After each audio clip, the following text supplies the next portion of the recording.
Students, welcome to I K academy. இன்னைக்கு நம்ம பார்க்க போகிறது லாஸ்ட் இயர் தமிழ்நாடு MAWSல கேட்ட மெக்கானிக்கல் இன்ஜினியரிங் கொஸ்டின். அது டிப்ளமா ஸ்டாண்டர்ட்லையும் இருக்கு, டிகிரி ஸ்டாண்டர்ட்லையும் ஒன்று இருக்கு. நம்ம ஃபர்ஸ்ட் டிப்ளமா ஸ்டாண்டர்ட்லேருந்து 10 பார்ப்போம். இன்னைக்கு ஒரு 10 கொஸ்டின்ஸ் பார்ப்போம். இது வந்து பைலிங்குவல்ல இருக்கு, தமிழ் அண்ட் இங்கிலீஷ் 2 லாங்குவேஜும் சேர்ந்த மாதிரி தான் இருக்கு. நம்ம 1 by 1 பார்ப்போம். ஸோ ஃபர்ஸ்ட் கொஸ்டின், கோட்பாடு எக்ஸின் அனுமானத்தின்படி ஊழியர்களை என்னவா பார்க்குறாங்க? அதாவது theory X assumes that employees are. முதல்ல மேனேஜ்மெண்ட் தியரின்னு பார்த்தீங்கன்னா நிறைய தியரி இருக்கு. ஒருத்தரை எப்படி வேலை வாங்குறது அப்படிங்கிறதுக்கு நிறைய தியரிஸ் இருக்கு. அதுல வந்து theory X and theory Y அப்படின்னு சொல்லிட்டு மெக்ரெகர் எழுதியிருப்பாரு. அவர் பேர் அதுதான். அவர் என்ன சொல்லியிருப்பாருன்னா, தியரி எக்ஸ்ல எம்ப்ளாயீஸ் எல்லாம் எப்படி இருப்பாங்கன்னோ, தியரி ஒய்ல எம்ப்ளாயீஸ் எல்லாம் எப்படி இருப்பாங்கன்னு சொல்லியிருப்பாரு. ஸோ தியரி எக்ஸை பொறுத்த வரைக்கும் நான் சிம்பிளா பிரீஃபா சொல்லியிருக்கேன். எம்ப்ளாயீஸ் எல்லாம் நம்ம லாங்குவேஜ்ல எப்படி சொல்லணும்னா ஓபி அடிக்கிறவங்க அப்படிங்கிற மாதிரி சொல்லியிருப்பாரு. தியரி ஒய்ல வந்து எல்லா எம்ப்ளாயீஸும் மோட்டிவேட்டர், நல்லா ரொம்ப ஆக்டிவா ஒர்க் பண்றவங்க அப்படின்னு சொல்லியிருப்பாரு. அதாவது எக்ஸ் படி நீங்க வந்து வேலை வாங்கணும்னா எல்லாரையும் ஒரு நெகட்டிவ் பாயிண்ட்ல இருந்து வேலை வாங்கலாம். ஒய்படி தியரி ஒய்படி ஒரு பாசிட்டிவா பார்த்துட்டு இப்படியே வேலை வாங்க முடியும் அப்படின்னு அவர் சொல்லியிருக்காரு. ஓகேங்களா? தியரி எக்ஸ் எப்படின்னா சோம்பேறியா இருப்பாங்க, என்ன சொல்லுவாங்க, நிறைய சம்பாதிக்கணும்னு நினைப்பாங்க, ஒரு மோட்டிவேட்டடா இருக்க மாட்டாங்க. ஓகேங்களா? அவர்களை அதிகமா புஷ் பண்ணிக்கிட்டே இருக்கணும், அவங்களா ஒரு வேலையை ரெஸ்பான்சிபிலிட்டி எடுத்து செய்ய மாட்டாங்க அப்படின்னு எக்ஸ்லையும். ஒய்யில வந்து அதுக்கு அப்படியே நேர் எதிரா செல்ஃப் மோட்டிவேட்டடா இருப்பாங்க, புதுசா கத்துக்கணும்னு ஆசைப்படுவாங்க, அவங்களா போய் வேலை செய்வாங்க. ஸோ அந்த மாதிரி அவர் சொல்லியிருக்காரு. ஓகேங்களா? இது வந்து ஒரு பெரிய டாபிக். தியரி எக்ஸ் பத்தி தனியாவே நடத்தும் டைம் ஆகும். நான் ஒரு சிம்பிளிஃபையா சொல்றேன். எக்ஸ்ங்கிறது ஒரு நெகட்டிவ் ஃபோக்கஸ் ஆன் எம்ப்ளாயி ஞாபகம் வச்சுங்க, தியரி ஒய்ங்கிறது ஒரு பாசிட்டிவ் ஃபோக்கஸ் ஆன் எம்ப்ளாயின்னு ஞாபகம் வச்சுங்க. ஓகே. ஸோ இப்போ ஆன்சர்ஸ் பாருங்க, சாரி ஆப்ஷன்ஸ் பாருங்க. ஏ மோட்டிவேட்டட் அண்ட் செல்ஃப் டைரக்டட், இது இல்லை. பி லேசி அண்ட் இர்ரெஸ்பான்சிபிள், அதாவது சோம்பேறியா இருக்காங்க. ஸோ ஒரு நெகட்டிவ்னு சொன்னேன், எக்ஸ்னாலே நெகட்டிவ் தான். ஓகே. அடுத்த question, second one.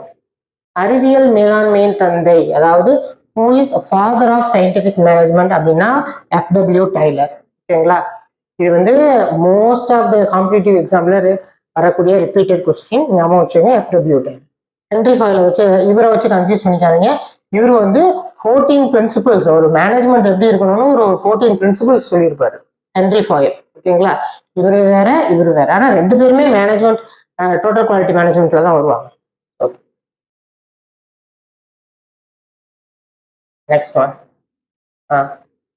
What is the main contribution of Henri Fayol to the management thought? Henri ஃபாயிலோட மெயின் கான்ட்ரிபியூஷன், முக்கியமான பங்களிப்பு என்ன? ஹென்ரி ஃபாயில்ங்கிறது 14 பிரின்சிபல்ஸ் சொல்லியிருப்பாரு. 14 பிரின்சிபல்ஸ் ஆஃப் மேனேஜ்மெண்ட், இதுதான் ஹென்ரி ஃபாயிலோட மேஜர் கான்ட்ரிபியூஷன். இக்கியம்ல ரிப்பீட்டட் கொஸ்டினாவே நம்ம படிச்சிருப்போம். பட் ஓகே, இருந்தாலும் இதை ஞாபகம் வச்சுக்கோங்க. 14 பிரின்சிபல்னா என்ன அப்படின்னா, சிம்பிளா சொல்லணும்னா ஒரு ஒர்க்கை எப்படி டிவைட் பண்ணி கொடுக்கணும், யார் யாருக்கு அசைன் பண்ணணும், எம்ப்ளாயிகிட்ட எப்படி வேலை வாங்கணும், அவங்களுக்கு ஜாப் சாட்டிஸ்ஃபேக்ஷன், அவங்களுக்கு ஒரு சேலரி எல்லாம் ஒழுங்காக கொடுக்கணும், நல்லா பார்க்குறவங்களுக்கு இன்சிடென்ட், இந்த மாதிரியான விஷயங்கள் எல்லாமே ஒரு 14 பிரின்சிபல்ஸ் சொல்லியிருப்பார். இதை பல வெஸ்டர்ன் கண்ட்ரிஸ், நிறைய கண்ட்ரிஸ் ஃபாலோ பண்றாங்க. அடுத்த கொஸ்டின், வேலை மதிப்பீட்டின் தரவரிசை முறை, அதாவது ranking method of job evaluation. Job எவாலுவேஷன்னா வேலை மதிப்பீடு. ஜாப் எவாலுவேஷன் அப்படின்னா என்னன்னு சொல்லிடுறேன். ஜாப் எவாலுவேஷன்னா ஒரு மனிதன் எப்படி வேலை பார்க்குறாரு அந்த இது கிடையாது. ஸோ ஜென்ரலாக நம்ம மைண்டு போதும், இவர் நல்லா வேலை பார்க்குறாரு, இவர் சுமாராக வேலை பார்க்குறாரு, இவர் கொஞ்சம் கம்மியாக தான் வேலை பார்க்குறாரு. That is not job evaluation. அது வந்து பர்ஃபார்மன்ஸு, அது வேற டிபார்ட்மெண்ட். ஜாப் எவாலுவேஷனா ஒரு வேலையை வந்து கனெக்ட் பண்றது. இப்போ உதாரணத்துக்கு ஒரு ஆப்ரேஷன் மெயின்டெனன்ஸ் அப்படிங்கிற ஒரு டிபார்ட்மெண்ட்ல அங்க என்ன வேலை இருக்கும், அந்த வேலைக்கு எத்தனை பேர் தேவைப்படுவாங்க, அந்த வேலையோட மதிப்பு என்ன, இம்பார்ட்டன்ஸ் என்ன, ஓகேங்களா, அந்த வேலையோட முக்கியமான ரெஸ்பான்சிபிலிட்டி என்ன, இதெல்லாம். ஒரு MD மேனேஜிங் டைரக்டர் அப்படிங்கிற ஒரு போஸ்ட் இருக்குன்னா அந்த வேலை, அந்த ஜாபுக்கான வேல்யூ என்ன. MD போய் எல்லாத்தையும் வேலையெல்லாம் செய்ய மாட்டாரு, ஆனால் எல்லாத்தையும் வேலை வாங்குவாரு. ரெஸ்பான்சிபிலிட்டி அதிகம். ஏன்னா அவர் தான் ஒரு பொறுப்பு. கடைநிலை ஊழியர் ஏதாவது பிரச்சனைனாலும் இவரு தான் பொறுப்பு. ஓகேங்களா? இவருக்கு அடுத்தது இருக்கக்கூடிய ஜெனரல் மேனேஜர், டெபுட்டி மேனேஜர், இவங்கெல்லாம் இந்த ஜாப் பார்த்தீங்கன்னா இதை விட பொறுப்பு கம்மி. பட் அதுக்கும் ஒரு வேல்யூ இருக்கு. வேல்யூனா அவங்களோட ரெஸ்பான்சிபிலிட்டியை வச்சு அவங்க என்னென்ன செய்யணும், எத்தனை பேர் மானிட்டர் பண்ணணும், ஓகே, அவங்களோட ரெஸ்பான்சிபிலிட்டி என்ன, இந்த பிரச்சனை நடந்தால் அதை எப்படி சால்வ் பண்ணணும், இவங்களுக்கு கீழே எத்தனை பேர் இருக்காங்க, இது எல்லாமே ஜாப் எவாலுவேஷன். இந்த வேலையா, இந்த இதுக்கு ஒரு 5 மார்க் கொடுங்க, இதுக்கு முக்கியத்துவம் இவ்வளோ. அதே மாதிரி ஸோ பார்த்தீங்கன்னா ஆன்சர் வந்து comparing jobs based on the responsibility. இது அக்கார்டிங் டு த கீ தான் நான் சொல்றேன். ஒரு பொறுப்பு வச்சு எம்டி அப்படின்னா அவரோட பொறுப்பு இருக்கு, அந்த பொறுப்புக்கான வேல்யூ அதிகம். ஓகேங்களா? அதே மாதிரி நார்மல் ஒரு இன்ஜினியர் ஒரு மெக்கானிக்கு அப்படியே நீங்க கீழே வந்துகிட்டே இருந்தீங்கன்னா அவங்களுக்கான ரெஸ்பான்சிபிலிட்டி அப்படிங்கிறது கம்மி. ஸோ அதனால அதுக்கான ஜாப் வேல்யூ பார்த்தீங்கன்னா கம்மியா. அதுதான் அடுத்த கொஸ்டின். அடுத்து, which one of the following is not the 14 principle of management? Henri ஃபாயிலோட 14 பிரின்சிபல் ஆஃப் மேனேஜ்மெண்ட்டை கொஞ்சம் ஒரு கிளான்ஸ் பார்த்துருங்க. பார்த்துட்டீங்கன்னா எது இதுல இல்லை அப்படிங்கிறது தெரியும். அத்தாரிட்டி அண்ட் ரெஸ்பான்சிபிலிட்டிலாம் இருக்கு, டெலிகேஷன், டிசிப்ளின் எல்லாமே இருக்கு. எம்பவர்மெண்ட், அதிகாரம் அளித்தல் அப்படிங்கிறது அது அவர்துல இல்லை. அதிகாரம் அளித்தல்னா ஒருத்தருக்கு அத்தாரிட்டி கொடுக்கறது அப்படிங்கிறது இவரோட இதுல இல்லை. அவ்வளோதான். அடுத்த கொஸ்டின். நல்ல கேள்வி. A production line has a fixed cost 80,000 rupees. 80,000. Each unit produced incurs a variable cost of rupees 10 and it is sold for rupees 30. How many units must be produced and sold to break even? ஓகேங்களா? Break even cost என்ன, அப்படி break even quantity achieve பண்றது எவ்வளோன்னு கேட்குறாங்க. Break even quantity கேட்குறாங்க. அதனால சிம்பிளா சொல்றேன். இந்த பிரேக் ஈவன் அனாலிசிஸ் தனியாக எடுத்தா டைம் ஆகும். சிம்பிளா சொல்றேன். பிரேக் ஈவன் அனாலிசிஸ்னா என்னன்னா, ஒருத்தர் புதுசாக ஒரு ஆர்கனைசேஷன் ஸ்டார்ட் பண்றாரு, ஒரு குறிப்பிட்ட காசை முதலீடு பண்ணி தான் ஸ்டார்ட் பண்றாரு. அதுதான் ஃபிக்ஸ்டு காஸ்ட்னு வச்சுக்கோங்க. ஃபிக்ஸ்டு காஸ்ட்னா மாறாது. என்ன லாபம் வருதோ வரலையோ ஃபர்ஸ்ட் நீங்க போடணும், அவ்வளவுதான். அடுத்து ரன் பண்ணிக்கிட்டே இருக்காரு. 10 ப்ராடக்ட் மேக் பண்ணி வைக்கிறாரு.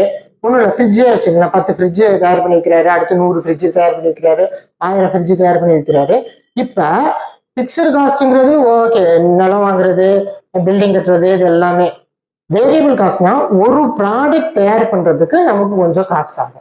10 ப்ராடக்ட் பண்ணா அதுக்கு வேற காசு ஆகும். அதாவது materials, extra materials, current bill, இதெல்லாம் சேர்த்து, இதெல்லாம் வேரியபிள் காஸ்ட்னு சொல்லி. கடைசியில நம்ம போட்ட காசை ஒரு குறிப்பிட்ட டயத்துல நான் எடுப்பேன். அது டைம்னு சொல்றதை விட ஒரு போட்ட காசை ஒரு குறிப்பிட்ட ப்ராடக்ட்ஸ், நம்பர் ஆஃப் ப்ராடக்ட் விற்கிறப்ப நான் எடுக்கிறேன்னா அதுக்கு பேரு பிரேக் ஈவன் குவான்டிட்டி. ஓகேங்களா? அதுதான் பிரேக் ஈவன் குவான்டிட்டி. அது எவ்வளோன்னு கேட்குறாங்க. அதுக்கு சிம்பிளா ஃபார்முலா இருக்கு. F divided by S minus V. Industrial இன்ஜினியரிங்ல வர ப்ராப்ளம்ஸ் வந்து ரொம்ப சிம்பிள் ஃபார்முலா தான் இருக்கும். ஓகேங்களா? ரொம்ப டெப்தா அப்படிலாம் இருக்காது. ஓகேங்களா? தெர்மோடைனமிக்ஸு அதெல்லாம் கொஞ்சம் படிச்சுக்கலாம். இதுல வந்து ரொம்ப சிம்பிளான ஃபார்முலாஸ் தான் இருக்கு. ஒரு குறிப்பிட்ட கம்மியான லெவல் ஃபார்முலாஸ் தான் இருக்கு. நம்ம பார்த்துக்கலாம். எஃப்ங்கிறது ஃபிக்ஸ்டு காஸ்ட், எஸ்ங்கிறது செல்லிங் ப்ரைஸ், விங்கிறது வேரியபிள் காஸ்ட். சரி, இப்போ எஃப்ங்கிறது என்ன? Fixed cost. எவ்வளோ F? 80,000. 80,000 3 2 3 divided by S minus V. எஸ்ங்கிறது என்ன? Selling price 30. Okay. Minus V variable cost. Variable cost என்ன? 10. ஓகே. அப்ப என்ன பண்ணா மேலே 80,000 அப்படியே இருக்கும். 80,000 டிவைடட் பை 30ல 10 போச்சுன்னா 20. ஒரு 0 அடிச்சிடலாம். 8,000 டிவைடட் பை 2 என்னன்னா 4,000. ஓகே, ஆன்சர் என்ன? 4,000. ஓகேங்களா? சிம்பிளா தான் பாருங்க. இது வந்து ரொம்ப காம்ப்ளிகேட்டட் ப்ராப்ளம்ஸ்லாம் இருக்காது. ஓகே, அடுத்த கொஸ்டின். ஒரு பொருளின் விற்பனை விலையை நிர்ணயிக்க பயன்படுத்தப்படும் நுட்பத்தின் பெயர் என்ன? விலை மற்றும் விலை நிர்ணயம். இங்கிலீஷ் வெர்ஷன்ல பார்ப்போம். What is the name of the technique used to determine the selling price of the product? ஒரு பொருள் வாங்கிட்டீங்க, ஒரு குறிப்பிட்ட வாங்கினாலும் சரி இல்லை செஞ்சாலும் சரி ஒரு குறிப்பிட்ட செலவு பண்ணியிருப்பீங்க இல்லை குறிப்பிட்ட அளவுக்கு வாங்கியிருப்பீங்க. ஒரு 10 ரூபாய்க்கு வாங்குறீங்கன்னு அதை 11 ரூபாய்க்கு விற்கிறீங்க. அப்ப அது எப்படின்னா காஸ்ட் பிளஸ் பிரைசிங் தான். காஸ்ட்ங்கிறது 10 ரூபாய்க்கு வாங்குறது பிளஸ் பிரைசிங் உங்களோட லாபம் வச்சுக்கிட்டு மார்க்கெட் வேல்யூ வச்சுட்டு 1 ரூபா சேர்த்து 11 ரூபாய்க்கு விற்கிறது. ஆன்சர் இது சிம்பிள் தான். அடுத்து ABC ABC analysis. ABC analysis பத்தி பிரீஃபா இப்போ நான் சொல்லிடுறேன், ஞாபகம் வச்சுக்கோங்க. இன்வென்டரி அப்படின்னா நம்மளோட லாங்குவேஜ் சொன்னா ஸ்டோர்ஸ். இப்போ ஸ்டோர்னா என்னன்னா நீங்க ஏதாவது எக்ஸ்பீரியன்ஸ் இருக்கவங்களுக்கு, இண்டஸ்ட்ரியல் எக்ஸ்பீரியன்ஸ் இருக்கவங்களுக்கு கொஞ்சம் ஈஸியாக தெரியும். இல்லைனாலும் நான் சொல்லிடுறேன். ஒரு கம்பெனிக்கு போறீங்க அப்படின்னா கம்பெனியில் ஒரு ஒர்க் நடக்குது, ஒரு ஆப்ரேஷன் மெயின்டெனன்ஸாக இருந்தாலும் சரி, ஒரு ப்ரொடக்ஷன் யூனிட்டாக இருந்தாலும் சரி. ஒரு கிரீஸ் டப்பா தீர்ந்துருச்சு, ஒரு கிரீஸ் வேணும், மெயின்டெனன்ஸுக்கு கிரீஸ் வேணும், ஓகேங்களா. இல்லை ப்ரொடக்ஷன் பண்ணிட்டு இருக்கப்ப ஆயில் தீர்ந்து போச்சு, ஆயில் சம்திங் ஏதோ தேவை அப்படின்னா ஸ்டோர்னு ஒன்று வச்சுருப்பாங்க. அந்த ஸ்டோரில் போய் நம்ம என்ன ரெக்குயர்மெண்ட் வேணுமோ அதை எழுதி கொடுத்தோம்னா அதில் சைன் பண்ணோம். அவங்க என்ன பொருள் வேணுமோ அதை எழுதி கொடுப்பாங்க. எல்லாமே கம்பெனியோட தான், நமக்கு கிடையாது. நம்ம அதை எடுத்துகிட்டு போய் நம்ம வேலை பார்க்கணும். இப்போ கவனிங்க, இதுல நிறைய இன்வென்ட்ரி மெத்தட்ஸ் இருக்கு. அதுல ஒண்ணு ஏபிசி அனாலிசிஸ் ஒண்ணு. இதுல என்ன பண்ணுவாங்கன்னா ஏ கேட்டகரியில ஒரு ஐட்டம்ஸ் குறிப்பிட்ட ஐட்டம்ஸ் வச்சிருப்பாங்க, பி கேட்டகரியில குறிப்பிட்ட ஐட்டம்ஸ் வச்சிருப்பாங்க, சி கேட்டகரியில குறிப்பிட்ட ஐட்டம்ஸ் வச்சிருப்பாங்க. இந்த ஏல எப்படி இருக்கும் அப்படின்னா ஏல வந்து என்ன கம்மி ஆனா வேல்யூ அதிகமான ஐட்டம்ஸ், அதாவது அதோட காஸ்டோ ஆர்ஸ்டைல்ஸ் பார்த்தீங்கன்னா ரொம்ப வேல்யூ அதிகமா இருக்கும்.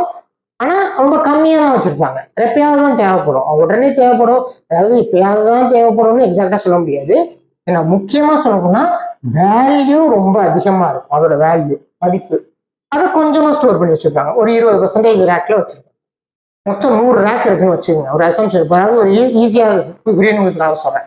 அதுல ஒரு 20 பதிலாக அதை போட்டு வச்சிருப்பாங்க. அதுக்கு வேல்யூ பார்த்தீங்கன்னா ரொம்ப அதிகமா இருக்கும். கேட்டகரி பி பார்த்தீங்கன்னா இப்போ உதாரணத்துக்கு இதுல வந்து முக்கியமான சென்சார்ஸ் அந்த மாதிரி இதெல்லாம் வச்சிருக்கு.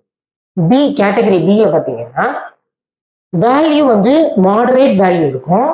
அதே மாதிரி அதோட கன்சம்ஷன் பார்த்தீங்கன்னா அவரேஜ் லெவல்ல தான் இருக்கும், மாடரேட் லெவல்ல தான் இருக்கும். ஸோ அதை வந்து கேட்டகரி பில வச்சிருப்பாங்க. சில வந்து உதாரணத்துக்கு கிரீஸ் எடுத்துக்கோங்க, காட்டன் வேஸ்ட் கிரீஸ் இதெல்லாம் அடிக்கடி நிறைய தேவைப்படும். அது ரொம்ப காஸ்ட்லியும் கிடையாது, வேல்யூ பார்த்தீங்கன்னாலும் கம்மி தான். கம்மியான வேல்யூ இருக்கும் ஆனா அது நிறைய இருக்கும், ஓகேங்களா. வேல்யூ ஹையா இருக்கும், அதை கொஞ்சமா வச்சிருப்பாங்க. மாடரேட்டா வச்சிருப்பாங்க. இதுதான் ஏபிசி அனாலிசிஸ். ஓகே, இந்த கொஸ்டினை பார்ப்போம். ஏ item typically represent what percentage of total number of items, okay, but account of what percentage of total value. ஓகேங்களா, ஒன்றும் இல்லை, எத்தனை பர்சன்டேஜ் ஐட்டம் எத்தனை பர்சன்டேஜ் வேல்யூன்னு கேட்குறாங்க. ஏன்னா என்ன சொன்னேன், கம்மியா இருக்கணும், ரொம்ப ஹை வேல்யூவா இருக்கணும். ஸோ கம்மியா இருக்கு, வேல்யூ ஹையா இருக்கு.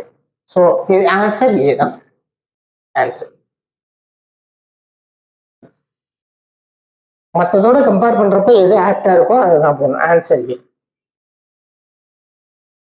அடுத்த question number 9. Okay, if a company uses a straight line method அப்படின்னு ஒன்று இருக்கு, நான் சொல்றேன். A piece of equipment costing rupees 1 lakh with a salvage value of rupees 20,000 and a useful life of 5 years. The annual depreciation expenses. Depreciation மதிப்பு குறையிறது ஒன்றும் இல்லை. ஒரு பைக்கை நீங்க வாங்குறீங்க, ஓகேங்களா. ஒரு பைக்கை நீங்க வாங்குறப்ப வந்து 1 லட்சம் ரூபாய்க்கு வாங்கியிருக்கீங்க. 5 வருஷம் கழிச்சு அதோட ஸ்லாவேஜ் வேல்யூனா இதுவரை 20,000 ரூபாய்க்கு போகுது வச்சுங்க. எனக்கு எக்ஸாம்பிளா பைக்கை உங்களுக்கு புரியணுங்கிறதுக்காக உங்களுக்கு பைக் எக்ஸாம்பிள் எடுத்துட்டேன். அப்ப 5 வருஷம் கழிச்சு போகுது. அப்ப அதோட டிப்ரிசியேஷன் என்ன, அது மதிப்பு எவ்வளவு குறையுது அப்படின்னு கேட்குறாங்க. சிம்பிள் ஃபார்முலா தான் ஸ்ட்ரைட் லைன் மெத்தட்ல. இதுக்கு என்னன்னா cost minus salvage value divided by life, ஓகேங்களா. லைஃப் ஸ்பேன், அதாவது எத்தனை இயர்ஸ்ல போடணும். ஸோ அதோட காஸ்ட் எவ்வளவு, 1 லட்சம் ரூபாய். 1, 2, 3, 4, 5, okay, divided by minus salvage வேல்யூன்னா 20,000. டிவைடட் பை 5 எத்தனை இயர்ஸ்? ஸோ பார்த்தீங்கன்னா 80,000 வரும். கழிச்சிங்கன்னா 80,000 டிவைடட் பை 5 அடிச்சிங்கன்னா 16,580. இந்த 3 சேஃபராக போட்டிருந்தீங்கன்னா அவ்வளோதான் 16,000 வருஷத்துக்கு 16,000 அதோட வேல்யூ குறையுது. அதுதான் டிப்ரிசியேஷன். அடுத்த கேள்வி, இதுவும் economic order quantity. Economic order குவான்டிட்டியில் அதிகமாக திரும்ப ஒரு ஃபார்முலாலேருந்து வரும். ஓகேங்களா? என்ன ஃபார்முலானா ஃபர்ஸ்ட் ஃபார்முலா எழுதுறேன், அப்புறம் அதை எக்ஸ்பிளைன் பண்ணுறேன். Economic order quantity equal to root of 2R. ஆர்னு சொல்லுவாங்க, சில இடத்துல டின்னு யூஸ் பண்ணுவாங்க. ஓகே, இந்த இடத்துல நான் டின்னு யூஸ் பண்ணிக்கிறேன். சரி, 2D C0 divided by CC root வரும். சரி, ஃபர்ஸ்ட் கொஸ்டின் எக்ஸ்பிளைன் பண்ணிடுறேன். For a product with a demand of 12,000 unit per year, அதாவது வருஷத்துக்கு அது 12,000 யூனிட் அது தேவைப்படுது demand. Okay, holding cost of ₹2.50 per unit per year. ஓகேங்களா? அதோட ஹோல்டிங் காஸ்ட், ஆனுவல் கேரியிங் காஸ்ட்னு சொன்னாலும் சரி, ஹோல்டிங் காஸ்ட்னு சொன்னாலும் சரி, ரெண்டும் தான் 2.5. Okay, and ordering cost is 25 per order. ஒரு ஆர்டர் பண்றதுக்கு 25 ரூபாய் செலவாகுது. ஓகேங்களா? அப்படின்னா எக்கனாமிக் ஆர்டர் குவான்டிட்டி என்ன அப்படின்னு சொல்றாங்க. இது ஃபார்முலா தான். இந்த ஃபார்முலாவை எல்லாம் ஞாபகம் வச்சுக்கோங்க. இதுல இருந்து கிட்டத்தட்ட ஒரு 10 கொஸ்டின் எடுத்தீங்கன்னா மினிமம் 5-6 கொஸ்டின்ல இந்த ஃபார்முலாவை வச்சு கொஸ்டின்ஸ் கண்டிப்பா வரும். ஸோ டைரக்ட் சப்ஸ்டியூஷன் தான், வேற ஒண்ணுமே இல்லை. டிங்கிறது டிமாண்டு, ஓங்கிறது ஆர்டரிங் காஸ்ட், சிங்கிறது கேரியிங் காஸ்ட்னு சொல்லலாம், ஹோல்டிங் காஸ்ட்னு சொல்லலாம். ஓகேங்களா? அப்படியே சப்ஸ்டியூட் பண்ண வேண்டியதான். ரூட் ஆஃப் உள்ளார என்ன இருக்கு, 2 இருக்கு, இன்ட்டு டி டிமாண்டு எவ்வளோ தேவைப்படுது, 12,000. Okay, and C0 ordering cost எவ்வளோ, ordering cost 25 divided by carrying cost, அதாவது ஹோல்டிங் காஸ்ட்டுங்கிறது 2.5. சரி, இப்போ இதை சிம்பிளிஃபை பண்ணணும். ஆக்சுவலாக கால்குலேட்டர் எல்லா இடத்துலையும் யூஸ் பண்ணணும், அதை யூஸ் பண்ண முடிஞ்சா ஓகே. கேட் சயின்டிஃபிக் கால்குலேட்டர் இருக்கும், சிலதுல இருந்தால் பண்ணலாம், இல்லாட்டி நம்ம தான் அடிச்சுக்கணும். இதை அடிச்சிங்கன்னா 10 டைம்ஸ் அடிக்கலாம் 2ஆல். ஸோ 2 × 12 என்னன்னா 24. 1 2 3 4 0 இருக்கும். ஸோ இதை சிம்பிளிஃபை பண்ணால் ரூட் ஆஃப் 240000. சாரி, இப்போ கவனிங்க, இதுக்கு ரூட் எடுத்தா என்ன வரும்னா, நீங்க ரூட்லாம் எடுத்துட்டு இருந்தீங்கன்னா ரொம்ப டைம் ஆகிடும், அதுக்குன்னே டைம் ஆகும். ஷார்ட்கட்டாக சொல்கிறேன், 2 0 இருக்கு, சாரி 4 0ல ரூட் எடுத்தோம்னா ஒரு 2 0 வந்துடும். Okay, anything 24. இதை 24க்கு பக்கத்தில் என்னன்னா 25ன்னு எடுத்துக்கோங்க. அதாவது 500க்கு 500 வரும் அப்ராக்சிமேட்டா. ஆனால் 500 கம்மியாக கூடையான்னு பார்த்தீங்கன்னா 25.